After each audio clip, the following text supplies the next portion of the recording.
سنتوں کی بات کر رہے تھے، تو ان سنتوں کا اجر و ثواب بہت زیادہ ہے۔ رسول اللہ صلی اللہ علیہ وسلم نے فرمایا کہ جس نے ایک دن اور رات میں 12 رکعتیں ادا کی، اس کے لیے ان کے بدلے جنت میں گھر بنا دیا جاتا ہے۔ تو سب سے پہلے ہم دیکھتے ہیں فجر کی سنتوں کو۔ فجر سے پہلے 2 سنتیں پڑھی جاتی ہیں۔ حضرت عائشہ سے روایت ہے، وہ کہتی ہیں کہ نبی صلی اللہ علیہ وسلم نوافل میں سے کسی کا اس قدر اہتمام نہیں کرتے تھے جتنا فجر سے پہلے کی 2 رکعتوں کا، یعنی انہیں پابندی سے ادا کرتے تھے۔ یعنی سب سے زیادہ کس چیز کا اہتمام کرتے؟ فجر کی سنتوں کا۔ نبی صلی اللہ علیہ وسلم کسی حال میں بھی یہ سنتیں نہیں چھوڑتے تھے۔ قابوس اپنے والد سے روایت کرتے ہیں، انہوں نے کہا کہ میرے والد نے ایک عورت کو عائشہ رضی اللہ تعالی عنہا کی طرف بھیجا تاکہ وہ ان سے سوال کرے کہ کون سی نماز رسول اللہ صلی اللہ علیہ وسلم کو زیادہ محبوب تھی، یعنی آپ پسند کرتے تھے، یعنی جس پر آپ ہمیشگی کرتے تھے، کبھی بھی آپ اس کو نہیں چھوڑتے تھے۔ تو انہوں نے کہا وہ نماز جو آپ کسی صورت نہ چھوڑتے، خواہ صحت مند ہوتے یا مریض ہوتے یا سفر میں ہوتے یا مقیم ہوتے، وہ فجر سے پہلے کی 2 رکعتیں ہیں۔ سمجھ آ گئی؟ یعنی آپ کو یہ نماز بہت زیادہ محبوب تھی، فجر سے پہلے کی 2 سنتیں جو کسی حال میں بھی آپ نہیں چھوڑتے تھے، نہ صحت کی حالت میں، نہ مرض کی حالت میں، نہ سفر کی حالت میں، نہ قیام کی حالت میں۔ اگر کوئی چیز نبی صلی اللہ علیہ وسلم کو محبوب ہو، آپ کو پیاری ہو، تو ہمیں بھی پیاری ہونی چاہیے۔ بہت سے لوگ اس بات کا دعویٰ تو کرتے ہیں کہ وہ اللہ تعالیٰ سے محبت کرتے ہیں، ہم سب یہ دعویٰ کرتے ہیں، لیکن اس محبت کو ثبوت نہیں دیتے۔ اس محبت کا ثبوت رسول اللہ صلی اللہ علیہ وسلم کی سنت کی پیروی میں ہے۔ اگر ہمیں واقعی اللہ تعالیٰ سے محبت ہے تو پھر ہمیں کیا کرنا چاہیے؟ صبح سویرے اٹھ کر جو پہلی نماز ہم پڑھتے ہیں، یعنی دن کے آغاز میں، وہ صحیح طور پر ادا ہونی چاہیے، یعنی اس کے صرف فرض نہ پڑھ لیں بلکہ سنتیں بھی پڑھیں۔ صحیح مسلم کی حدیث ہے، حضرت عائشہ رضی اللہ عنہا روایت کرتی ہیں، رکعت الفجر خیر من الدنیا وما فیہا، فجر سے پہلے کی 2 رکعتیں دنیا اور جو کچھ اس میں ہے اس سے بہتر ہیں۔ دنیا کی کوئی بھی چیز جس کو حاصل کرنے کا ہمیں شوق ہوتا ہے، اس کے لیے ہم کتنی ایفرٹ لگاتے ہیں، کتنی تگ و دو کرتے ہیں، کتنی بھاگ دوڑ کرتے ہیں، اور پھر اگر وہ مل جائے تو کتنے خوش ہوتے ہیں اور سب کے ساتھ شیئر کرتے ہیں۔ ان سب چیزوں سے بہتر ہے یہ 2 رکعتیں۔ ایک اور روایت ہے صحیح مسلم کی، حضرت عائشہ رضی اللہ عنہا سے روایت ہے کہ نبی صلی اللہ علیہ وسلم نے طلوع فجر کے وقت 2 رکعت نماز پڑھنے کے بارے میں فرمایا کہ ان کو پڑھنا میرے نزدیک ساری دنیا سے زیادہ محبوب ہے۔ قال فی شأن الرکعتین عند طلوع الفجر، فجر کب طلوع ہوتی ہے؟ جب سورج نکلتا ہے، جب آپ روزہ بند کرتے ہیں، جب رات کا اختتام ہو جاتا ہے۔ ابن القیم رحمہ اللہ کہتے ہیں کہ جب آپ صلی اللہ علیہ وسلم سورۃ الفاتحہ سے فارغ ہو جاتے تو آپ اس کے علاوہ کسی اور سورت کو پڑھنے لگتے، اور کبھی آپ اس سورت کو لمبا کرتے، کبھی سفر یا کسی اور وجہ سے سورت کو ہلکا کر دیتے، اکثر میانہ روی اختیار کرتے۔ 3 صورتیں ہو گئی، کون سی؟ خوب لمبا، بالکل چھوٹا اور درمیانہ۔ تو اکثر کیا کرتے تھے؟ درمیان میں رہتے۔ سورۃ فاتحہ کے بعد کی قرات کا حکم ابو سعید خدری رضی اللہ عنہ سے مروی ہے کہ ہمیں ہمارے نبی صلی اللہ علیہ وسلم نے نماز میں سورۃ فاتحہ اور جو سورت آسانی سے پڑھ سکیں اس کی تلاوت کا حکم دیا ہے۔ یعنی عام حکم کیا ہے؟ اٹس این اوپن چوائس، جو آپ کا دل چاہے پڑھے، پابندی نہیں ہے اس میں۔ جو سورۃ فاتحہ کی تو کیا ہے؟ پابندی ہے کہ وہی پڑھنی ہے آپ نے، اس کا آلٹرنیٹ کوئی نہیں دیا گیا۔ لیکن باقی قرآن کی قرات میں آپ کے پاس آلٹرنیٹ ہے، جو چاہے پڑھیں۔ سری اور جہری قرات کا حکم، سری کا مطلب ہے خاموش اور چپکے چپکے، اور جہری کا مطلب بلند آواز سے۔ ابن عباس رضی اللہ عنہما سے روایت ہے، انہوں نے فرمایا کہ نبی صلی اللہ علیہ وسلم کو جس نماز میں بلند آواز سے پڑھنے کا حکم ہوا، آپ نے اس میں بلند آواز سے قرات کی، اور جس میں آہستہ پڑھنے کا حکم ہوا وہاں آپ نے آہستہ پڑھا۔ یعنی یہ 2 نمازیں آہستہ اور باقی جہری، یہ آپ کو ایسا ہی کرنے کا حکم ملا ہے۔ وما کان ربک نسیا، تمہارا رب بھولنے والا نہیں ہے۔ ایسا نہیں کہ رب سے بھول ہو گئی ہے کوئی۔ لقد کان لکم فی رسول اللہ اسوۃ حسنہ، تمہارے لیے اللہ کے رسول میں بہترین نمونہ ہے، ان کی پیروی کرنا ہی زیادہ بہتر ہے۔ پھر ہے قدر بلند آواز سے قرات کرنا۔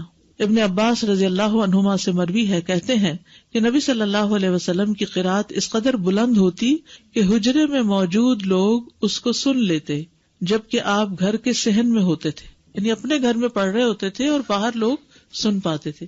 اسی طرح اور صحابہ بھی جب اپنے گھر میں پڑھ رہے ہوتے تھے تو راستے سے گزرنے والوں کو آواز آ رہی ہوتی تھی, اور آپ صلی اللہ علیہ وسلم اندھیرے میں بھی لوگوں کے گھروں کے پاس سے جب گزرتے تو ان کی آوازوں کی وجہ سے ان کے گھروں کو پہچان لیتے تھے. مسجد نبوی میں بھی لائٹ نہیں تھی تو کہاں مدینہ کی گلیوں میں گپ اندھیرے میں بھی آپ کو پتہ چل جاتا تھا کہ یہ کس کا گھر ہے, یہ کس کا ہے, کہ ان کی راتیں آباد ہوتی تھیں اور وہ اونچی آواز میں قرات کر رہے ہوتے تھے. اور جب لائٹ ہی نہیں تھی تو مصحف دیکھ کے کہاں سے پڑھنا ہوتا تھا اس وقت رات کے وقت تہجد میں.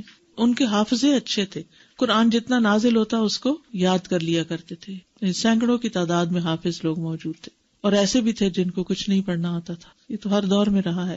ام ہانی سے روایت ہے, وہ فرماتی ہے کہ میں اپنے گھر کی چھت پر نبی صلی اللہ علیہ وسلم کی قرات سن لیا کرتی تھی, یعنی اتنی بلند آواز سے آپ پڑھتے. عورت کا بھی جہری نمازوں کو بلند آواز سے پڑھنا.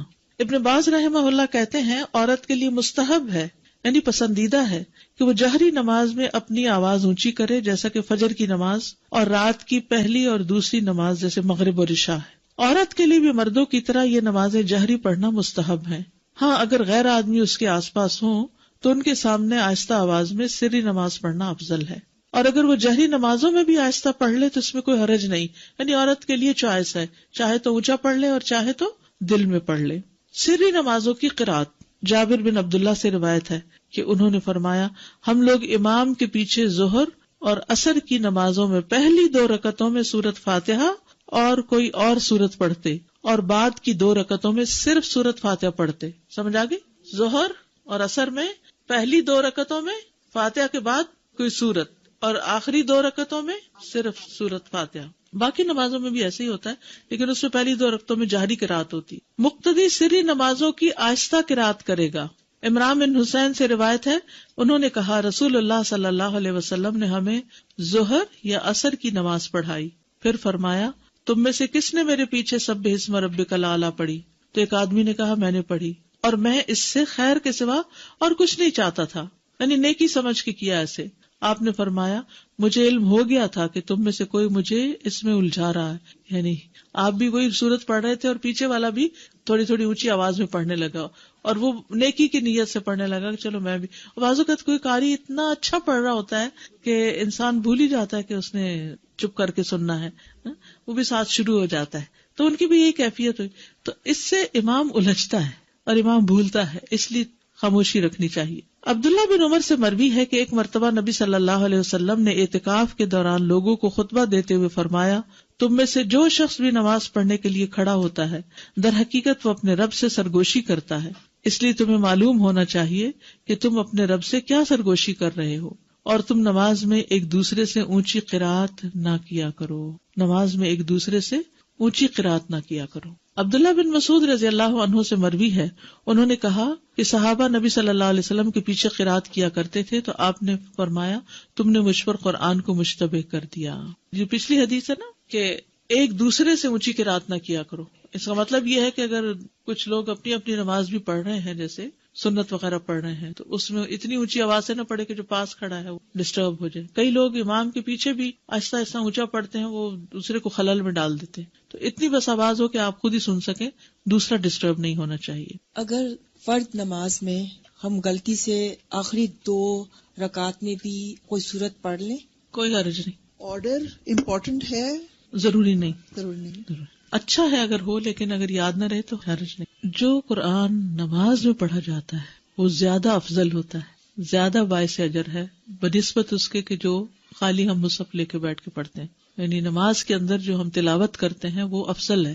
الذین آتیناہم الکتاب یتلونہ حق تلاوتہ اولئک یؤمنون بہ ومن یکفر بہ فاولئک ھم الخاسرون. وہ لوگ جنہیں ہم نے کتاب دی ہے اسے پڑھتے ہیں جیسے اس کی تلاوت کا حق ہے, یہ لوگ اس پر ایمان رکھتے ہیں, اور جو کوئی اس کے ساتھ کفر کرے تو وہی لوگ خسارہ اٹھانے والے ہیں. تلاوت کرنا قرآن کو خوبصورت بنانا ہے, تزیین ہے قرآن کی. براء ابن عازب سے روایت ہے, کہتے ہیں کہ رسول اللہ صلی اللہ علیہ وسلم نے فرمایا زینوا القرآن, قرآن کو زینت بخشو, باصواتکم, اپنی آوازوں سے. سبحان اللہ, ہر چیز کو بیوٹیفائی کرتے ہیں نا, آپ اپنے چہرے کو بیوٹیفائی کرتے ہیں, اپنے گھر کو کرتے ہیں, اپنی چیزوں کو کرتے ہیں, اپنے ہاتھوں کو, ناخنوں کو, کس کس چیز کو. یعنی انسان کے اندر ایک یہ حص ہے نا کہ اسے خوبصورت چیزیں اچھی بھی لگتی ہیں اور وہ ان کے لیے کوشش بھی کرتا ہے. اب جو چیزیں تو نظر آتی ہیں ان کو تو آپ اپنے ہاتھوں سے کچھ اوپر لگا کے کچھ کر کے خوبصورت بناتے ہیں، لیکن قرآن کو آپ کیسے خوبصورت بناتے ہیں، زینت بخشتے ہیں اس کو خوبصورت آواز سے پڑھ کے، عمدہ طریقے سے پڑھ کے. ہم لوگ قرآن کو زینت کیسے بخشتے ہیں؟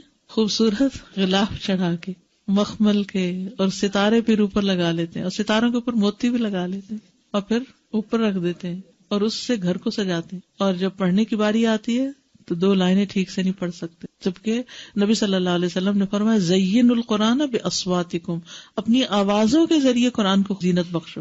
ہر انسان کے اندر اچھی آواز سننے کا ایک ذوق پایا جاتا ہے، اور آوازیں انسان کے دل پر اثر انداز ہوتی ہیں. گانا لوگ کیوں پسند کرتے ہیں؟ اگرچہ الفاظ اس کے گھٹیا بھی ہوتے ہیں، اور لوگوں کو اس گانے کے بعض اوقات یا نعت کا خاص طور پر ان کو الفاظ کو کچھ سمجھ نہیں آ رہی تھی کیا پڑھا جا رہا ہے، صرف آواز ہوتی ہے اس میں. یعنی بعض اوقات جیسے اب ربیع الاول آیا چاہتا ہے اور گھر گھر میں میلاد ہوتے ہیں، تو اس میں بس نعتوں کی جو سلیکشن کر لیتے ہیں لوگ، اس میں بعض اوقات ٹوٹلی وہ شرکیہ ہوتے ہیں الفاظ، بعض اوقات ویسے ہی غلط ہوتے ہیں.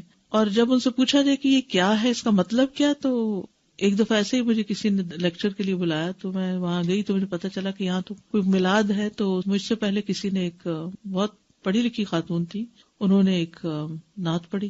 جب وہ پڑھ نہیں تھے تو میں نے لکھ لیا یہ کیا کہہ رہی ہیں. پھر میں نے اس سے آغاز کیا، میں نے کہا کہ ان الفاظ کا معنی کیا ہے. آپ نے سوچا، اب دیکھیے کہ اس کا مطلب یہ بنتا ہے. مکمل شرک تھا. تو ان کی آنکھیں کھل گئی. یہ کہا جا رہا تھا کیونکہ کوئی سوچتا ہی نہیں کہ کیا رہے ہیں، صرف کس چیز کو فالو کر رہے تھے، ٹیونز کو. وہ انڈین گانوں کی ٹیونز، کبھی کسی کی کبھی کسی کی، تو صرف کاپی کیا جا رہا ہوتا. کیونکہ انسان کے اندر ایک طلب ہے نا. اب اس کو پتا چلا گانا سننا تو منع ہے، اچھے الفاظ نہیں ہے، شرم کی بات ہے، تو چلو نعت سن لیتے ہیں. نعت کو وہ الٹرنیٹ بنا لیتے ہیں، اور جب وہ نعت سننے لگتے ہیں تو اس میں وہ گانے سے بھی زیادہ بدترین جب شرک آ جاتا ہے اس میں عمل برباد. آپ دیکھیے شرک ایسی چیز ہے جس سے عمل برباد ہو جاتے ہیں، معمولی چیز نہیں ہے. اور ایسی مجلس میں نہیں بیٹھنا چاہیے کہ جس میں شرک کی باتیں ہو رہی ہوں. لیکن بعض اوقات اتفاق ہو جاتا ہے، آپ کے سامنے ایسی چیزیں آ جاتی ہیں تو پھر آپ کا فرض بنتا ہے کہ آپ لوگوں کو سمجھائیں بھی. اور سمجھانے کا طریقہ یہ ہونا چاہیے کہ ان الفاظ کو کھول کے ان کے سامنے رکھ کے انہی سے پوچھیں، ان سے کوسچن کریں. اچھا بعض اوقات کہتے نہیں ہمارا یہ مطلب نہیں، ہم تو یہ کہتے ہیں. بھئی آپ مطلب کچھ بھی بنائے، لفظ تو یہی کہہ رہے ہیں. تو جب انسان صحیح طور پر قرات کر لیتا ہے یا اچھی قرات کا ذوق اس کو ہو جاتا ہے، وہ سننے لگتا ہے، تو آپ یقین کریں دنیا کی کوئی دوسری آواز اچھی بھی نہیں لگتی، کچھ اور پھر دل پہ لگتا ہی نہیں. استاذہ آپ نے جیسے نعت کا ذکر کیا، اب جو ہمارے بچوں کے لیے فتنہ ہے وہ نشید کا ہے. میوزک اس میں ہر طرح کی بیٹ ہے، لیکن نشید کے نام پہ اس کو حلال کر لیا گیا. پھر استاذہ جب قرآن پڑھا جاتا ہے تو اتنا میریکولس ہے کہ اس کی ردم سے کہتے ہیں کہ کافی نان مسلمز کا یہ ریسرچ ہوئی ہے کہ ان کے سامنے صرف قرآن پڑھا جا رہا ہوتا ہے یا قرات وہ کہیں سن لیتے ہیں تو سیدھا دل پہ اثر ہوتا ہے. تو جو کہ میوزک کی یہ بات نہیں ہے. اور جتنی اچھی قرات ہوتی، قاری عبد الباسط کی آواز سن کے تو لوگ مسلمان بھی کئی ہوئے ہیں. اور نبی صلی اللہ علیہ وسلم کا طریقہ یہی تھا کہ لوگوں کو، نان مسلمز کو قرآن کی تلاوت سناتے تھے. اور جب جن کا بھی ہو گیا تھا، سارے جنہوں نے جب سنا تھا آپ صلی اللہ علیہ وسلم کو تلاوت کرتے ہوئے، تو جتنا اثر اس کا ہے اتنا تو آئی ڈونٹ تھنک سو کہ کسی بھی. تو ہماری نمازیں بھی اچھی کیوں نہیں؟ کیونکہ اس میں جو قرات ہم کرتے ہیں وہ قرات ٹھیک نہیں. تو نمازیں ٹھیک ہو جائیں گی تو پھر کیا ہوگا؟ قرآن بھی ٹھیک ہو جائے گا، سب کچھ ٹھیک ہو جائے گا. جس میں قرآن کی قرات بھی ٹھیک ہوگی. استاذہ میں 2-3 سال پہلے عمرہ کے لیے گئی ہوئی تھی، اتفاق سے 12 ربیع الاول کو ہم لوگ مدینہ میں تھے، اور ہم جن گروپ کے ساتھ میں گئے ہوئے تھے تو انہوں نے کہا کہ رات میں آئے، ہمارے یہاں بڑی محفل جمے گی. ہم لوگ تو نہیں گئے، 2 فیملیز تو نہیں گئی، لیکن ایک فیملی چلی گئی اور بولنے لگے وہ ڈائننگ روم میں دروازے بند کر کے پھر وہ اپنی وہی کرنے لگے. اتنا مطلب اس جگہ پہ بھی جا کے اصل میں لوگ جو ہیں وہ عقیدت میں کرتے ہیں، لیکن لا علمی کی وجہ سے کسی اور طرف چل پڑے. تو ہمیں پھر اچھے طریقے سے خیر خواہی کے ساتھ سمجھانا چاہیے. جی آگے چلتے. شقیق بن سلمہ رحمہ اللہ نے کہا عبداللہ کے پاس سے کوئی سونے سے مزین مصحف لے کے گزرا، یعنی سونے کا پانی لگا ہوتا. تو انہوں نے کہا مصحف کو سب سے بہتر چیز جس سے مزین کیا جا سکتا ہے وہ حق کے ساتھ اس کی تلاوت کرنا ہے. سونے کا پانی چڑھانا نہیں بلکہ اچھی قرات کرنا. ہر حرف پر 10 نیکیاں ملتی ہیں. نماز میں 3 آیات کی تلاوت کا اجر. 3 آیات. رسول اللہ صلی اللہ علیہ وسلم نے فرمایا کیا تم میں سے کوئی شخص یہ پسند کرتا ہے کہ جب وہ اپنے گھر واپس آئے تو اس میں 3 بڑی فربہ حاملہ اونٹنیاں موجود پائے؟ ہم نے عرض کی جی ہاں. آپ نے فرمایا پس 3 آیات جنہیں تم میں سے کوئی شخص اپنی نماز میں پڑھتا ہے وہ اس کے لیے 3 موٹی تازی حاملہ اونٹنیوں سے بہتر ہیں، یعنی قل هو اللہ احد اللہ الصمد لم یلد ولم یولد ولم یکن لہ کفوا احد پڑھنا جو ہے اتنا مال اکٹھا کرنے سے بہتر ہے. اب یہ صرف میں آپ کو بتا رہی ہوں جو چیز احادیث سے پتہ چلتی ہے کہ نماز میں بھی قرات کا فائدہ کتنا ہے. میں نے پہلے عرض کیا نا کہ نماز کے اندر جو قرآن پڑھا جاتا ہے اس کا اجر و ثواب بڑھ جاتا ہے، اور 3 آیتوں کا اجر بھی 3 اونٹنیوں سے، مادی چیزوں سے اس کو برابر کر کے دکھایا گیا، کمپیریزن کیا گیا. نماز میں 10 آیات کی تلاوت کا بے حد اجر و ثواب. نبی صلی اللہ علیہ وسلم نے فرمایا جس آدمی نے رات کی نماز میں 10 آیات تلاوت کی اس کے لیے اجر کا خزانہ لکھ لیا جاتا ہے، اجر کا خزانہ، اور یہ خزانہ دنیا و ما فیہا سے بہتر ہے. اللہ اکبر. اور پھر جب قیامت کا دن ہوگا تو تمہارا رب عز و جل فرمائے گا پڑھتا جا اور ہر آیت کے بدلے میں 1 درجہ چڑھتا جا، یہاں تک کہ جو سب سے آخری آیت اس کو یاد ہوگی اس تک پہنچ جائے گا. تب تیرا رب عز و جل بندے سے فرمائے گا مٹھی بھرو. وہ بندہ اپنے ہاتھ کے اشارے سے کہے گا اے رب تو خوب جانتا ہے کہ کیا بھروں. تو وہ فرمائے گا کہ ایک ہاتھ میں ہمیشگی اور دوسرے میں نعمتیں بھر لو. اور یہ اجر و ثواب ہے کس چیز کا؟ نماز میں قرآن کی تلاوت کا. 10 آیات کی تلاوت غفلت سے نکالنے کا سبب ہے، اور یہ سب نماز سے متعلق اجر ہے. وہ جو آپ پڑھتے ہیں نا ہر حرف پہ 10 نیکیاں، وہ نماز یا نماز کے علاوہ سب جگہ ہے. لیکن یہ اب نماز کے اندر پڑھنے لگے تو اجر کتنا بڑھ گیا. رسول اللہ صلی اللہ علیہ وسلم نے فرمایا جس شخص نے 10 آیتوں سے قیام کیا وہ غافلوں میں نہیں لکھا جاتا، یعنی وہ غافل نہیں. 100 آیات کی تلاوت فرما برداری کی علامت ہے. ومن قام ب100 آیۃ کتب من القانتین، اور جو 100 آیتوں سے قیام کرے وہ فرما برداروں میں لکھا جاتا ہے. قوموا للہ قانتین میں اس کا شمار ہو جاتا ہے. رسول اللہ صلی اللہ علیہ وسلم نے فرمایا جس نے رات کی نماز میں 100 آیات کی تلاوت کی اسے غافلین میں نہیں لکھا جاتا، اسے فرما برداروں میں لکھ لیا جاتا ہے. 1000 آیات کی تلاوت کا بے انتہا اجر. رسول اللہ صلی اللہ علیہ وسلم نے فرمایا جو 1000 آیات سے قیام کرے وہ بے انتہا ثواب جمع کرنے والوں میں لکھا جاتا ہے. تو اس کے لیے حرص ہونی چاہیے کہ کچھ صورتیں زبانی آتی ہوں جنہیں ہم نماز میں پڑھ سکیں. 30واں پارہ تو کرنا ہی کرنا چاہیے، اور اس کے لیے میں نے آپ کو ایک ہوم ورک دیا تھا کہ آپ ایک اسکیجول بنا لیں 30ویں پارے کو پڑھنے کا، کہ فجر میں کون سی صورتیں پڑھنی ہیں اور ظہر میں اور عصر میں ترتیب بنا لیں. تو اس سے یہ ہوگا کہ انشاءاللہ بہت کچھ نماز میں پڑھ سکتے ہیں. جی مغرب، عشاء، تہجد یہ سب اس میں آتا ہے. ایون فجر بھی آپ دیکھیں دن نکلنے سے پہلے پڑھی جاتی ہے. فجر کی نماز میں قرات حضرت عائشہ سے روایت ہے، انہوں نے فرمایا کہ نبی صلی اللہ علیہ وسلم صبح کی نماز فجر سے پہلے ہلکی پھلکی سی 2 رکعتیں پڑھتے تھے. حتیٰ کہ میں سوچتی کہ شاید آپ نے ام الکتاب نہیں پڑھی، نہیں سورۃ فاتحہ بھی نہیں پڑھی. یعنی فجر سے پہلے کی 2 سنتیں ہلکی، اور اس میں ایک میں قل یا ایھا الکافرون اور دوسری میں قل ھو اللہ.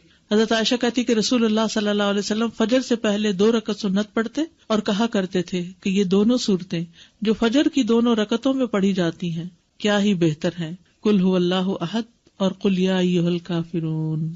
کیا ہی بہتر ہے، کتنی اچھی ہیں. اور کہنے والا کا سر اچھا بس قل یا ایھا الکافرون نہیں. اگر نبی صلی اللہ علیہ وسلم نے ان کی تعریف کر دی تو یہی پڑھنا زیادہ افضل ہے کچھ اور پڑھنے سے. نماز فجر میں 60 سے 100 آیات کی قرات. ابو برزہ الاسلمی سے روایت ہے، وہ کہتے ہیں کہ رسول اللہ صلی اللہ علیہ وسلم عشاء کو تہائی رات تک مؤخر کر دیتے اور اس سے پہلے سونے اور بعد میں گفتگو کرنے کو ناپسند فرماتے، اور فجر کی نماز میں 100 سے لے کر 60 آیتیں تلاوت فرماتے، اور ایسے وقت میں سلام پھیرتے جب ہم ایک دوسرے کے چہرے کو پہچان سکتے تھے، یعنی روشنی ہو جاتی تھی. یہ مطلب ہے. ابو برزہ رضی اللہ عنہ سے روایت ہے کہ رسول اللہ صلی اللہ علیہ وسلم صبح کی نماز میں 60 سے 100 آیات کی قرات فرماتے تھے. صبح کی نماز میں 60 سے 100 آیات کی تلاوت کرتے. سورت واقعہ اور اس جیسی صورتیں پڑھنا. جابر بن سمرہ فرماتے ہیں کہ رسول اللہ صلی اللہ علیہ وسلم بھی تمہاری نمازوں کی طرح نمازیں پڑھایا کرتے تھے جس طرح آج کل تم پڑھاتے ہو، لیکن وہ نماز میں تخفیف فرماتے یعنی ہلکا پڑھاتے تھے، اور ان کی نماز تمہاری نماز سے ہلکی ہوتی تھی. وہ نماز فجر میں سورت واقعہ اور اس جیسی صورتیں پڑھتے تھے. سورت قاف کی قرات، فجر کی نماز میں سورت قاف یا اس کی جیسی دوسری صورتیں پڑھا کرتے. صافات کی قرات یعنی سورت صافات بھی آپ نے پڑھی. سورت التکویر اذا الشمس کورت اس کو بھی پڑھتے ہوئے سنا فجر کی نماز میں عمرو بن حریث نے. سورت المؤمنون کی آیات یعنی پوری سورت نہیں بلکہ اس کی آیات. عبداللہ بن صاحب سے روایت ہے، انہوں نے کہا نبی صلی اللہ علیہ وسلم نے ہمیں مکہ میں صبح کی نماز پڑھائی تو سورت مؤمنون کی قرات شروع کی، حتیٰ کہ موسیٰ اور ہارون علیہ السلام کا ذکر آیا یا عیسیٰ علیہ السلام کا ذکر آیا تو اس وقت نبی صلی اللہ علیہ وسلم کو کھانسی آنے لگی تو آپ رکوع میں چلے گئے. اس سے کیا پتہ چلتا ہے کہ اگر انسان کو بھولنے لگ جائے، بعض اوقات ایسا ہوتا ہے نا کہ امام بڑی اچھی قرات کرتا کرتا جا رہا ہوتا ہے اور ایک دم بیچ میں اٹکنا شروع ہو جاتا ہے، تو پھر بجائے اس کے کہ وہ غلط پڑھے، اللہ اکبر کر دے، یا کھانسی آ گئی یا کوئی بھی وجہ ہو گئی، تو پھر بیچ میں بھی آدھی سورت کے بھی رکوع کیا جا سکتا ہے. بعض اوقات یہ بھی ہو سکتا ہے کہ آدھی ایک رکعت میں اور آدھی دوسری رکعت میں. سورۃ الروم کی قرات صبح کی نماز میں آپ نے کی.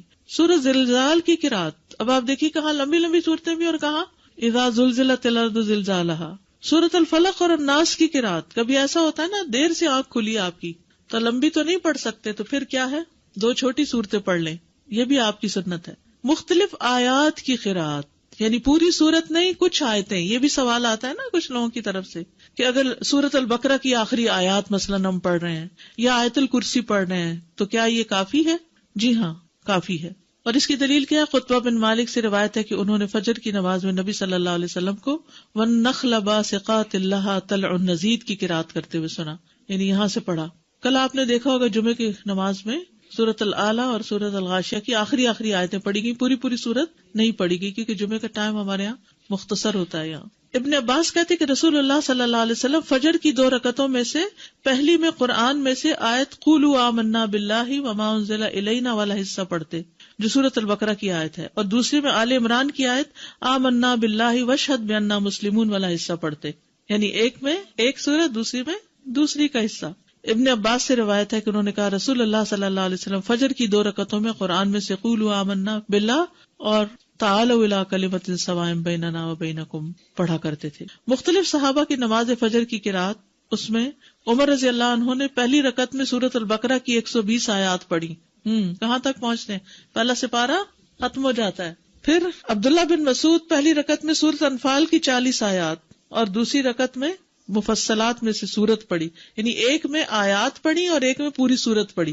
ایسے بھی کیا جا سکتا ہے، ضروری نہیں کہ اگر آپ نے ایک میں آیات پڑھی تو دوسری میں بھی آیات پڑھیں، یا ایک میں سورت پڑھی تو دوسری میں بھی سورت، دونوں طرح. قتادہ نے اس شخص کے متعلق جو ایک سورت کو 2 رکعتوں میں اس کے 2 حصے کر کے یا ایک ہی سورت کو 2 رکعت میں دہراتا ہے، فرمایا یہ سب اللہ کی کتاب ہے، ہر طرح سے پڑھنا جائز ہے. سورت اخلاص کی قرات ہر سورت میں ایک صحابی پڑھتے تھے، تو آپ کو شکایت کی گئی تو آپ نے پوچھا اس سے، تو اس نے جواب دیا مجھے اس سورت سے محبت ہے. آپ نے فرمایا تیرا اس سورت سے محبت کرنا تجھے جنت میں داخل کر دے گا. ٹھیک ہے. اچھا، جمعے کے دن فجر کی نماز کی پہلی رکعت میں سورت السجدہ اور دوسری میں الدہر پڑھا کرتے تھے. اچھا، یہ جو ساری احادیث آپ کے سامنے میں نے رکھی ہیں، اس سے آپ کو سمجھ میں کیا آیا؟ پہلے تو حفظ ہونی چاہیے، بالکل ٹھیک ہے. ہم لمبی بھی پڑھ سکتے ہیں، ایز پر سچویشن چھوٹی بھی پڑھی جا سکتی ہے. آیات بھی کسی سورت کے منتخب کر کے پڑھ سکتے ہیں اور پوری سورت بھی پڑھ سکتے ہیں. جی، فجر کی نماز لمبی پڑھی ہے. اب آگے ظہر اور عصر مغرب سب نمازوں کا انشاءاللہ ذکر کریں گے کہ کیا کیا پڑھا ہے. مجھے ذاتی طور پر اس کا بڑا ہی شوق ہوتا تھا کہ پتہ چلے کہ آپ کیا پڑھتے تھے، کس نماز میں کتنا پڑھتے تھے. تو انشاءاللہ یہ چیزیں آپ کے سامنے آئیں گی تاکہ اس میں سے جو چاہیں آپ پھر اختیار کر لیں. ٹھیک ہے. اگر فرض نماز میں نے شروع کی اور میں ایک سورت شروع کیا لیکن اس کو بھول گئی ہوں، تو میں کوئی اور شروع کر سکتی ہوں اس کی جگہ؟ اور آپ یہ جو 60 to 100 آیات کہہ رہی ہیں، یہ ایک رکعت میں کہ دونوں ملا کے؟ دونوں طرح. نماز کے بعد کے اذکار، ایک بار اللہ اکبر کہنا اور اونچی آواز میں. ابن عباس کہتے ہیں میں نبی صلی اللہ علیہ وسلم کی نماز کے مکمل ہونے کو تکبیر کی وجہ سے سمجھ جاتا تھا، یعنی سلام پھیرنے کے بعد آپ اللہ اکبر کہتے. نمبر 2، 3 بار استغفر اللہ کہنا، میں اللہ سے بخشش مانگتا ہوں. صبان کہتے ہیں کہ رسول اللہ صلی اللہ علیہ وسلم جب اپنی نماز سے فارغ ہوتے تھے تو 3 مرتبہ استغفار فرماتے. ولید کہتے ہیں کہ میں نے اوزائی سے پوچھا آپ استغفار کس طرح فرمایا کرتے تھے، تو انہوں نے کہا آپ اس طرح فرماتے استغفر اللہ استغفر اللہ استغفر اللہ. اس کی کیا حکمت ہے؟ نماز کے بعد استغفار کرنے. استغفار کا مطلب ہے بخشش مانگنا، یعنی اگر کوئی ہم سے غلطی ہو گئی ہے، بھول چوک ہو گئی ہے، تو اللہ تعالیٰ اس کو معاف کر دینا اور ہماری نماز قبول کر لینا، غلطی معاف کر کے. نمبر 3، اللہم انت السلام ومنک السلام تبارکت ذی الجلال والاکرام. استغفار کے بعد صوبان رضی اللہ عنہ کہتے ہیں کہ رسول اللہ صلی اللہ علیہ وسلم جب اپنی نماز سے فارغ ہوتے تو 3 مرتبہ استغفار فرماتے اور یہی پڑھتے اللہم انت السلام آخر تک. نمبر 4، لا الہ الا اللہ وحدہ لا شریک لہ لہ الملک ولہ الحمد وہو علی کل شیء قدیر، 3 بار. حدیث ہے مغیرہ بن شعبہ کے کاتب وارد سے مروی ہے کہ معاویہ رضی اللہ عنہ نے مغیرہ کو لکھا کہ کوئی حدیث جو آپ نے رسول اللہ صلی اللہ علیہ وسلم سے سنی ہو وہ مجھے لکھ کر بھیجیں.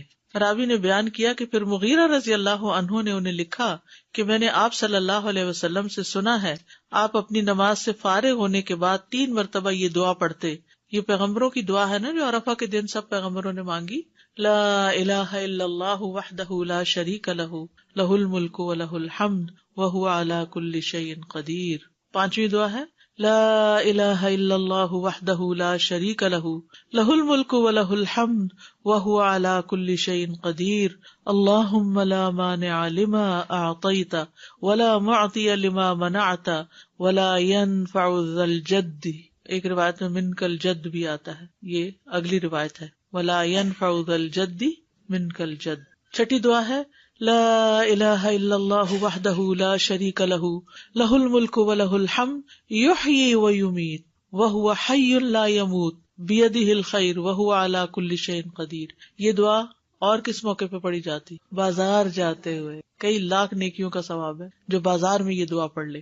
اللہم لا مانع لما اعطیت ولا معطی لما منعت ولا ينفع ذا الجد منک الجد. ترجمہ دیکھ رہے نا آپ سامنے. 3 بار پڑھنا، ٹھیک ہے، یعنی لا الہ الا اللہ وحدہ 3 بار اور پھر اللہم لا مانع. 7ویں دعا لا الہ الا اللہ وحدہ لا شریک لہ لہ الملک ولہ الحمد وہو علی کل شیء قدیر.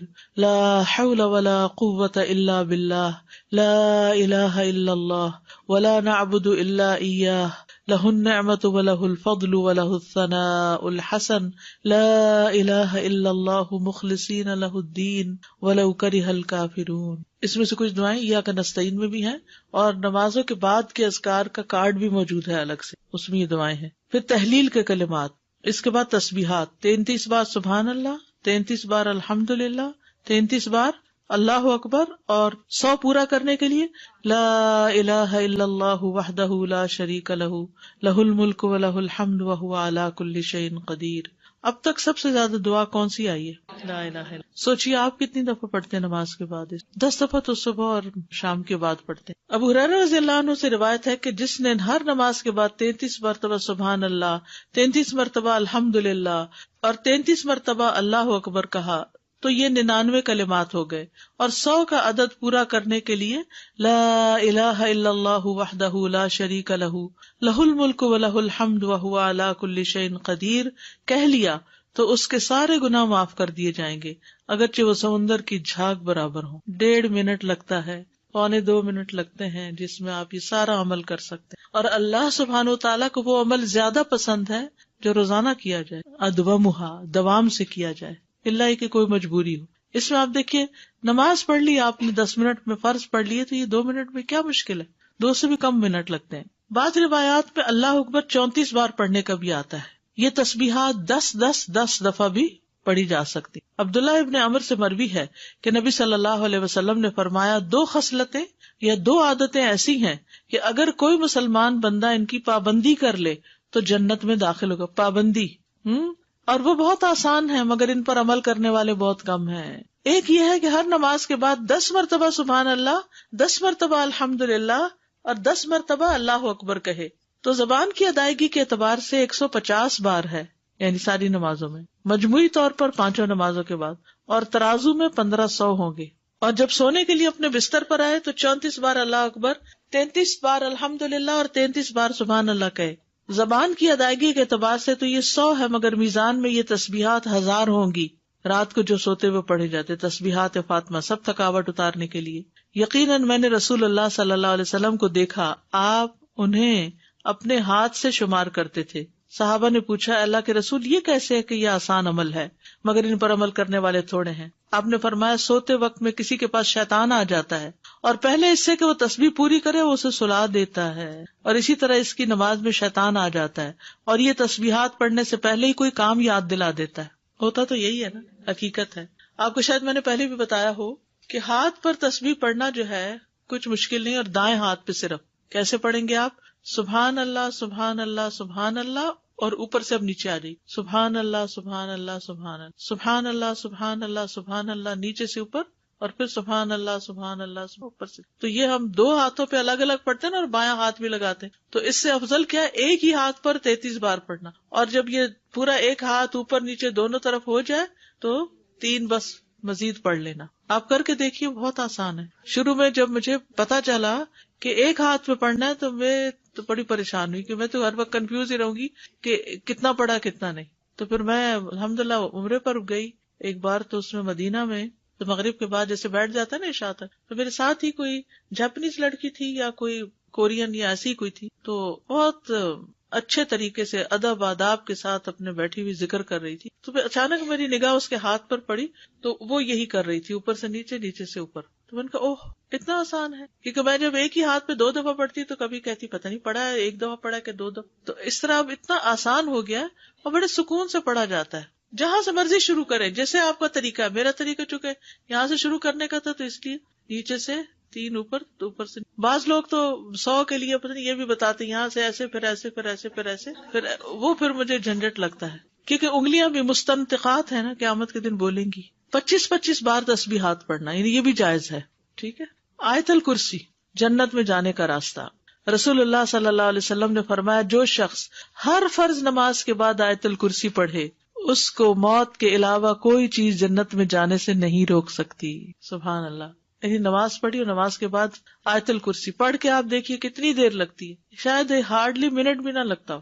اور یہ سب سے افضل آیت ہے. ابو ذر غفاری کہتے ہیں کہ میں مسجد حرام میں داخل ہوا اور رسول اللہ صلی اللہ علیہ وسلم کو اکیلے دیکھ کر آپ کے پاس آ کر بیٹھ گیا. میں نے کہا یا رسول اللہ کون سی آیت سب سے افضل ہے جو آپ پر نازل ہوئی؟ آپ نے فرمایا آیت الکرسی. کرسی کے مقابلے میں 7 آسمان اس طرح جیسے بیابان زمین میں کوئی چھلا پڑا ہوا، اور پھر کرسی کے مقابلے میں عرش کا حجم اس طرح ہے جیسے اس چھلے کے مقابلے میں بیابان کا وجود. قرآن کریم میں سب سے عظیم آیت ہے. جو آپ نے ابی ابن کعب سے پوچھا تھا تو انہوں نے جب جواب دیا تو آپ نے فرمایا کہ ابو المنذر تمہیں علم مبارک ہو. اس کے پڑھنے سے ایک محافظ آ جاتا ہے اور شیطان قریب بھی نہیں پٹکتا. جنات سے بچانے والی آیت ہے یہ. وہ آیت سورۃ البقرہ میں ہے. اسے کوئی شام کو پڑھے گا تو صبح تک پناہ میں رہے گا، جو صبح پڑھے گا شام تک ہم سے پناہ میں رہے گا، یعنی جنات سے. معوذات، سورۃ الاخلاص، سورۃ الفلق، سورۃ الناس، یہ بھی ایک بار پڑھنا ہوتی ہے نماز کے اذکار میں. عقبہ بن عامر کہتے ہیں کہ رسول اللہ صلی اللہ علیہ وسلم نے مجھے حکم دیا تھا کہ میں ہر نماز کے بعد معوذات پڑھا کروں. ہر نماز کے بعد معوذات پڑھا کروں. معوذات کی فضیلت کیا ہے؟ ان کی مثل پچھلی کتب میں کوئی صورت نہیں. یہ اتنی افضل صورتیں ہیں. رسول اللہ صلی اللہ علیہ وسلم نے فرمایا اے عقبہ بن عامر کیا میں تمہیں ایسی صورتیں نہ سکھاؤں جو نہ تورات میں نازل ہوئی، نہ زبور میں، اور نہ انجیل میں، اور نہ ان جیسی فرقان میں ہیں. تم پر ایک رات بھی ایسی نہ آئے کہ تم ان کو نہ پڑھو. جسے ہم کہتے ہیں نا ایک دن بھی نہ آئے، تو ایسے عربی میں کہتے ہیں ایک رات بھی نہ گزرے.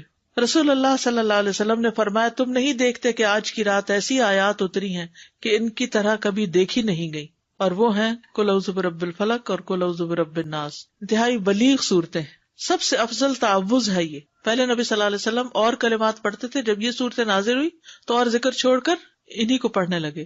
نظر بد سے کفایت کرنے والے کلمات ہیں، یعنی اگر کسی کو ڈر ہو کہ اس کو نظر لگے گی یا لگ چکی ہو تو اس کے علاج کے لیے بھی. ابو سعید سے روایت ہے، کہتے ہیں کہ رسول اللہ صلی اللہ علیہ وسلم جنوں اور انسانوں کی نظر بد سے پناہ مانگتے تھے حتیٰ کہ معوذتین نازل ہوئی.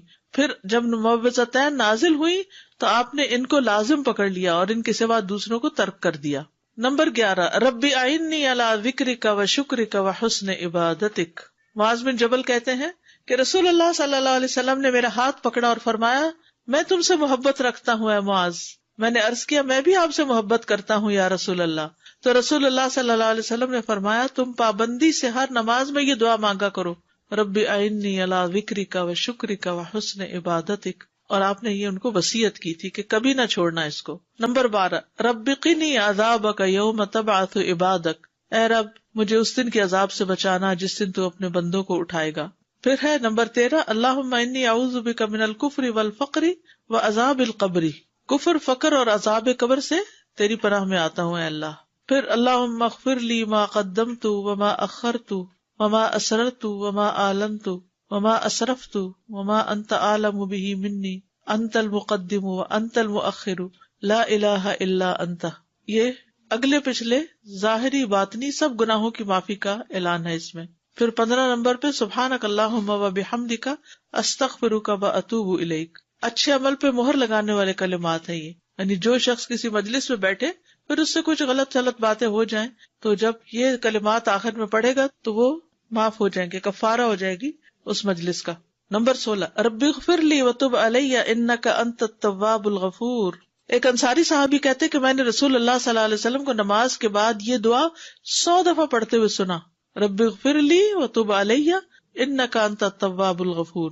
پھر اللہم انی اعوذ بک من الجبن واعوذ بک ان ارد الی ارذل الامور واعوذ بک من فتنۃ الدنیا واعوذ بک من عذاب القبر. پھر ہے اللہم اغفر لی وارحمنی واہدنی وارزقنی. استاذہ ان ساری دعاؤں کو آرڈر میں پڑھنا ضروری ہے یا کسی بھی آرڈر یہ تو لکھنے کی ترتیب ہے، لیکن شروع کے جو ہے نا جی. اللہ اکبر استغفر اللہ استغفر اللہ وہ اسی استغفر order اللہ میں اللہم ہے. انت السلام منک السلام، یہ آرڈر میں تینوں پڑھنا ہے. ٹھیک ہے، اس کے بعد آپ آیت الکرسی پڑھیں یا تسبیحات پڑھیں یا پھر جو بھی دعا چاہیں پڑھیں. ان میں سے یہ ہے کہ ایک پوسٹر بھی بنایا گیا تھا اور ایک انشاءاللہ یہاں بھی میں چاہ رہی تھی کہ چھپوا کے دے دیں. اس میں یہ ساری تو نہیں آ سکیں گی لیکن موٹی موٹی دعائیں جو ہیں وہ آ جائیں گی. تو میں نے تو جو اپنا قرآن مجید ہے وہ ایک پرنٹ آؤٹ سا نکال کے ان دعاؤں کا قرآن مجید کے جو جسے دیکھ کے پڑھتے ہیں نماز میں، اس کے اندر نشانی کے طور پہ اس کو رکھا ہوا پلاسٹک میں ڈال کے. تو جب میں نماز شروع کرتی ہوں تو وہ اس کو نکال کے سائڈ پہ رکھ لیتی ہوں. جب نماز ختم کرتی ہوں تو پھر جو یاد ہیں اور جو نہیں پوری طرح یاد، ان کو جو یاد ہے بس ہنٹ دیکھتی جاتی ہوں اور پڑھتی جاتی ہوں. جو نہیں یاد ان کو دیکھ کے پڑھ لیتی ہوں. تو اس سے کیا فائدہ ہوتا ہے کہ اس طرح پڑھی جاتی ہیں، ورنہ تو وہ بھی بھول جاتا کون کون سی تھی. یا تو بچپن میں یہ سب سیکھ لیتے نا، پھر مشکل نہیں. جیسے نماز ہم نے اول سے آخر سیکھی ہوئی ہے نا تو وہ ایک گاڑی دوڑ پڑتی ہے، لیکن یہ دعائیں تو ہم نے بڑے ہو کر ہی سیکھی ہے نا، اور کچھ نئی نئی پھر پتہ چل جاتی ہے تو وہ ایڈ ہو جاتی ہیں. تو اس طرح بھی آپ آسانی سے رکھ سکتے ہیں تاکہ یاد رہے. یا آپ کہیں سائڈ پر پیسٹ کر دیں اور آپ پڑھتے رہیں، جب دعا بھول جائے تو ذرا سا ایک نظر ریمائنڈر کے لیے دیکھ لیں، کسی وال پہ لگا دیں، کپڑ پہ قریب ہی جہاں آپ نماز پڑھتے ہو. دور کہیں چلے گی تو پھر رہ جائے گی. بک سٹور سے بڑا سا پوسٹر بھی ملتا ہے، اگر کسی کے گھر میں ایسی وال ہے جس پہ فل سائز پوسٹر آ جائے تو وہ بھی لگایا جا سکتا ہے. لیکن چھوٹے انشاءاللہ ہم چھپوا رہے ہیں تو وہ بھی آپ کو دے دیں گے. اردو انگلش ترجمے والے کارڈز کچھ موجود ہیں، اگر آپ وہ لے لینا، کیونکہ ہر وقت کتاب نہیں ساتھ اٹھائی جا سکتی.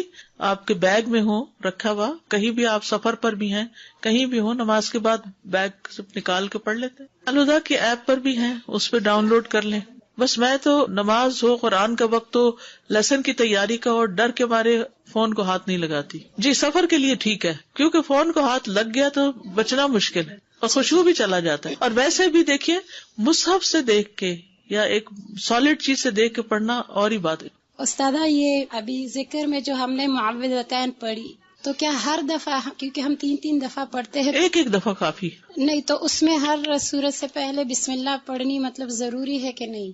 سورہ الاخلاص پڑھی، پھر اس کے بعد جب سورہ فلق شروع کریں گے تو بسم اللہ دوبارہ اس کے ساتھ؟ ضروری نہیں ہے، کیونکہ بسم اللہ 2 سورتوں کے بیچ میں نشان ہے کہ ایک سورت ختم ہوئی اور دوسری شروع ہوئی. وہ مستقل آیت ہے، آیا مستقلہ، وہ سورت کا حصہ نہیں ہے. ٹھیک ہے، تو اس کے بغیر بھی سورت پڑھی جا سکتی ہے. ٹھیک ہے، مطلب ذکر کرتے ہوئے کنٹینیوسلی. جی ہاں پڑھ سکتے ہیں. جی استاد، جیسے میں فجر کی نماز پڑھتی ہوں تو میری بیک میں پرابلم ہے، مجھے آرتھرائٹس ہے، تو میں کوشش کرتی ہوں کہ اپنی جو دعائیں ہیں وہ اپنے بیڈ پہ بیٹھ کے ذرا کمر کو ٹیک لگا کے پڑھ لوں. تو عزت تو کے بیڈ کے قریب ہی مصلی ہوتا ہے. جی بس ٹھیک ہے. مجھے صرف دعا کے حوالے سے سوال کرنا تھا کہ ہم دعا کرتے ہیں نیک بندوں کے لیے اور صالحین کے لیے. بظاہر جو لوگ نیک اور صالحین کی کیٹیگری میں نہیں آتے، ہم جج نہیں کر رہے، لیکن بظاہر کیا ہم ان کے لیے دعا کر سکتے ہیں؟ سب کے لیے. ہمارا گمان یہ ہونا چاہیے کہ کچھ لوگوں کی نیکیاں ظاہر ہوتی ہیں اور کچھ کی ہڈن ہوتی ہیں. بالکل. ہم ان کے نام لے کے بھی کر سکتے ہیں. نماز میں تو نہیں نام لیں گے لیکن بعد میں جی کر ہاں سکتے ہیں. بالکل کر سکتے ہیں. اساتذہ اگر ہم جیسے فجر نماز کے بعد ہم بیٹھے اذکار کر رہے ہیں تو ان بٹوین جیسے ہم اٹھتے ہیں جیسے بچوں کو اٹھانے کے لیے پریئر کے لیے ایسے، تو اس کا پھر کیا ہوتا ہے؟ یعنی وہ سلسلہ مطلب معذوری مجبوری ہے، کیونکہ میں کرتے کرتے جا رہی ہوں اور میں اتنا گلٹی فیل ہوتا ہے کہ اگر ان کی نماز چلی گئی ہمارے ذکر اذکار ایگزیکٹلی وہ دونوں طرف بڑا نقصان ہے. جی تو پھر واپس آ کے بیٹھ جائیں. ایسے ہی کر رہی ہوتی ہوں تو کر سکتے ہیں. کر سکتے ہیں. جزاک اللہ. جب عشاء کی نماز پڑھتے ہیں رات کو تو وہ آخری نماز ہو تو اس کے بعد جو تسبیحات کرتے ہیں تو بیڈ پہ دوبارہ جب جاتے ہیں تو وہ ہو جائے گا بیچ میں 1.5 منٹ کی بات. ٹھیک ہے، نماز فجر اور نماز مغرب کے کچھ دیگر اذکار، یعنی باقی نمازوں کے سب کے ایک ہے، فجر اور مغرب میں کچھ اور بھی ہے. فجر کی سنتوں کے بعد کی دعا پڑھیے آپ سب. یہ صحیح مسلم کی روایت ہے اور عبداللہ بن عباس کہتے ہیں کہ وہ ایک رات رسول اللہ صلی اللہ علیہ وسلم کے ہاں سوئے تو رات کو آپ جاگے، مسواک کی اور وضو فرمایا. اس وقت آپ یہ آیت مبارکہ پڑھ رہے تھے، ان فی خلق السماوات والارض واختلاف اللیل والنہار لآیات لأولی الالباب. یہ آیات تلاوت فرمائی حتیٰ کہ سورت ختم کی. پھر آپ کھڑے ہوئے اور 2 رکعتیں پڑھی. یہ کون سی 2 رکعتیں تھی؟ تہجد کی. اور ان میں بہت طویل قیام اور رکوع اور سجدے کیے. پھر واپس پلٹے اور سو گئے یہاں تک کہ آپ کے سانس کی آواز سنائی دینے لگی. پھر آپ نے اس طرح 3 دفعہ کیا، 6 رکعتیں پڑھی. ہر دفعہ آپ مسواک کرتے، وضو فرماتے اور ان آیات کی تلاوت فرماتے. سبحان اللہ، یعنی کتنی مشقت اٹھاتے تھے آپ. پھر آپ نے 3 وتر پڑھے. پھر مؤذن نے اذان دی تو آپ نماز کے لیے باہر تشریف لے گئے اور آپ یہ دعا پڑھ رہے تھے، اللہم اجعل فی قلبی نورا وفی لسانی نورا وجعل فی سمعی نورا وجعل فی بصری نورا وجعل من خلفی نورا ومن امامی نورا وجعل من فوقی نورا ومن تحتی نورا اللہم آتنی نورا. اب تہجد پڑھنے کا ایک اور طریقہ معلوم ہو گیا، کیونکہ سوال تھا نا کہ 8 رکعتیں اکٹھی پڑھی جا رہی ہیں اور پھر ایک اور پڑھی جا رہی ہے ایک ہی سلام سے ساری. تو اسی طرح یہ طریقہ بھی ہے کہ آپ نے 2 پڑھی، پھر آرام کر لیا، پھر 2 پڑھی، پھر آرام کیا، پھر پڑھی. نیکسٹ ہے فجر کی فرض رکعات کے بعد کے اذکار. فجر کی فرض رکعات کے بعد کے اذکار، سبحان اللہ 100 بار، لا الہ الا اللہ 100 بار. ٹھیک ہے، 100 دفعہ والے 2 اذکار. ابو ہریرہ کہتے ہیں کہ رسول اللہ صلی اللہ علیہ وسلم نے فرمایا، جو صبح کی نماز کے بعد 100 دفعہ سبحان اللہ اور 100 دفعہ لا الہ الا اللہ پڑھے، اس کے گناہ معاف ہو جائیں گے اگرچہ وہ سمندر کی جھاگ کے برابر ہوں. یہ کب پڑھنے؟ فجر کے بعد. نمبر 2 پڑھیے اس کو، سلام کے بعد تشہد کی حالت میں کسی سے بات کیے بغیر ذکر کرنا. کسی سے بات کیے بغیر ذکر کرنا. ابو ذر سے مروی ہے کہ رسول اللہ صلی اللہ علیہ وسلم نے فرمایا، جو شخص فجر کی نماز کے بعد نماز میں تشہد میں بیٹھنے کی طرح اپنی ٹانگ کو دوہرا کیے ہوئے ہو اور کسی سے بات کیے بغیر 10 مرتبہ لا الہ الا اللہ وحدہ لا شریک لہ لہ الملک و لہ الحمد یحیی و یمیت وہو علی کل شیء قدیر پڑھے گا، اس کے لیے 10 نیکیاں لکھ دی جائیں گی، اس کے 10 گناہ معاف کر دیے جائیں گے، اس کے 10 درجات بلند کر دیے جائیں گے، اور وہ اس دن ہر برائی سے محفوظ رہے گا اور اسے شیطان کی پہنچ سے دور کر دیا جائے گا، اور اس دن اللہ کے ساتھ شرک کے علاوہ کوئی گناہ اس لائق نہیں کہ اس کو پکڑ میں مبتلا کر دے. لا علمی جو ہے، نہ علم ہونا جو ہے کتنا نقصان دہ. کتنی دیر لگے گی اس طرح 10 دفعہ پڑھنے میں؟ لیکن شرط یہ ہے کہ نہ وضو ٹوٹا ہو، نہ آپ اٹھے ہو، نہ بات کی ہو، جدھر بیٹھے ہیں ادھر ہی ٹانگ موڑے ہوئے ہی، یعنی کسی گناہ پہ پکڑ نہیں ہوگی. شرک کیا تو پکڑ ہوگی، یہ مطلب ہے. مغرب کی نماز کے بعد کا ذکر، لا الہ الا اللہ وحدہ لا شریک لہ لہ الملک و لہ الحمد یحیی و یمیت وہو علی کل شیء قدیر. سلام کے بعد تشہد کی حالت میں ذکر کرنا. عبد الرحمن بن غنم رضی اللہ عنہ نبی صلی اللہ علیہ وسلم سے روایت کرتے ہیں کہ آپ نے فرمایا، جس نے نماز مغرب اور صبح کی نماز کے بعد التحیات کی حالت میں اٹھنے سے پہلے، یا مغرب کی نماز ٹھیک ہے، ٹانگ کو دوہرا کیے ہوئے 10 بار کہا، لا الہ الا اللہ وحدہ لا شریک لہ لہ الملک و لہ الحمد یحیی و یمیت وہو علی کل شیء قدیر، تو ہر بار اللہ اس کے لیے 10 نیکیاں لکھتا ہے اور 10 گناہ اس سے دور کر دیتا ہے اور اس کے درجے بلند کر دیتا ہے 10. اور یہ اس کے لیے ہر بری چیز سے حفاظت اور شیطان مردود سے پناہ دینے والے ہوتے ہیں، اور کوئی گناہ سوائے شرک کے اس کو نہیں پہنچتا. یہ اس روز عمل میں سب لوگوں سے افضل ہوتا ہے سوائے اس شخص کے جس نے اس کے برابر ان کلمات کو پڑھا ہو یا اس سے بھی زیادہ. اور پھر انہی کلمات کو مغرب کے وقت اگر پڑھتا ہے انسان مغرب کے بعد، تو اس کا فائدہ کیا ہے؟ سنن ترمذی کی روایت میں آتا ہے، جو شخص لا الہ الا اللہ وحدہ لا شریک لہ لہ الملک و لہ الحمد یحیی و یمیت وہو علی کل شیء قدیر مغرب کے بعد 10 بار پڑھے گا، اللہ اس کی حفاظت کے لیے اسلحہ بردار فرشتے بھیجے گا جو اس کی صبح تک شیطان سے حفاظت کریں گے. صبح تک شیطان سے حفاظت. تو آپ سوچئے کہ کتنا بڑا اجر و ثواب اور کتنی بڑی پروٹیکشن ہے، کیونکہ بعض اوقات سارا وقت موڑنا مشکل ہوتا ہے. افضل پوزیشن نماز کے بعد اذکار کرنے کی کیا ہے؟ 2 زانوں کے بیٹھنا. لیکن اگر آپ اتنی دیر بیٹھ ہی نہیں سکتے، کچھ لوگوں کی تو ٹانگ مڑتی بھی نہیں ہے گھٹنوں کی تکلیف کی وجہ سے، تو پھر ایسی صورت میں 4 زانوں کے بھی بیٹھ سکتے ہیں. اگر نیچے بالکل ہی نہیں بیٹھا جا رہا تو پھر کرسی پہ بیٹھ جائیں. اللہ کو تو پتا ہے کہ آپ کیوں ایسے کر رہے ہیں، صرف ریسٹ کے لیے نہیں بلکہ مجبوری کے تحت. اس میں کنسنٹریشن زیادہ ہوتی ہے. نماز میں اتحیات ہمیں ایسے کیوں پڑھنے کے لیے کہا گیا؟ اور کچھ پوزیشن تو بیٹھنا ہی بھی منع ہے. کون سی پوزیشن بیٹھنا منع ہے؟ ہاں، ایسے گھٹنے اوپر کر کے، کیونکہ یہ بہت ریلیکسنگ سی پوزیشن ہے نا. اس میں انسان عام طور پر جب بالکل کیئر فری بیٹھنا ہوتا ہے تو اس طرح بیٹھا ہوا ہوتا ہے نا، ریسٹ ریلیکس کرنے کے لیے. لیکن 4 زانوں بھی یہ ہے کہ آرام ہو جاتا ہے بہت. اس طرح بیٹھنے میں ذرا تھوڑی سی ایکٹیو بھی ہوتا ہے، تھوڑی تکلیف بھی ہوتی ہے، پاؤں سو بھی جاتے ہیں. یہ جو بیٹھنے کی ممانعت ہے تو یہ ہر وقت کے لیے ہے یا صرف ذکر کی محفلوں میں اور نماز کے بعد؟ یہ جو گھٹنوں کے اوپر، یہ ہر وقت ہی پسندیدہ نہیں ہے جی، کیونکہ اس میں ننگا ہونے کا بھی احتمال ہوتا ہے. اور اگر کپڑے ٹائٹ ہو تو ویسے ہی اعضاء نظر آ رہے ہوتے ہیں. سی تھرو نہ بھی ہو، ٹائٹ ہو تو جسم کا ہر حصہ الگ نظر آ رہا ہوتا ہے، الگ الگ ٹانگیں نظر آ رہی ہوتی. فرض نماز کے بعد جو ہماری ترتیب تھی اللہ اکبر اور استغفر اللہ، تو یہ ہم لا الہ الا اللہ جو پڑھیں گے اس کے بعد پڑھیں گے؟ اس کے بعد پڑھیں گے. استاد ایک کوشچن تھا کہ آپ صلی اللہ علیہ وسلم سنت کے بعد فجر کی سیدھی کروٹ لیٹا کرتے تھے، یہ پہلے پڑھا تھا نماز میں. جی ہاں، ایسا سنت؟ جی جی بالکل. جزاک اللہ خیر. میرا سوال، فرض نماز میں جو 3 اور 4 رکعت میں ہم سورہ فاتحہ پڑھتے ہیں، اس کے بعد قرات آپ نے بتایا کہ سنتوں میں بھی ایسے ہی کرتے ہیں؟